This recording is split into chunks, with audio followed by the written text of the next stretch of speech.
Думата вудо означава дух. В заклинанията с вудо самите кукли представляват хора и се счита, че имат влияние върху тях.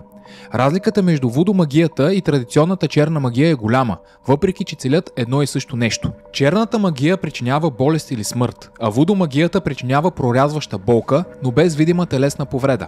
Според легендите, вудото се изпълнява чрез кукла от глина, пластилин или плат на този, който искате да нараните.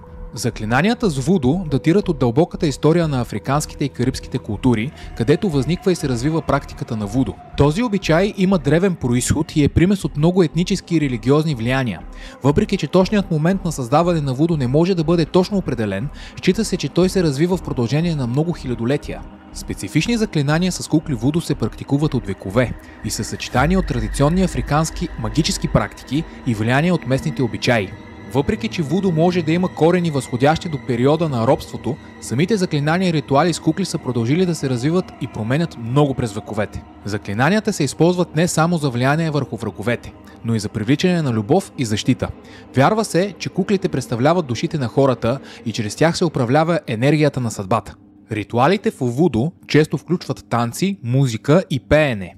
Тези изрази на културата служат като средство за постигане на трансово състояние, което улеснява комуникацията с духовете. В някои случаи на вудо ритуали се включват и жертвоприношения, които обикновено включват животинска кръв. Този аспект на вудо е често предмет на спорове. Един от най-известните случаи се отнася до Ню Орлиинс, където вудо свещеник спасява общността си от бедствие, използвайки заклинания с кукли. Този ритуал отразява вярата в силата на енергията и влиянието на духовете върху съдбата на хората.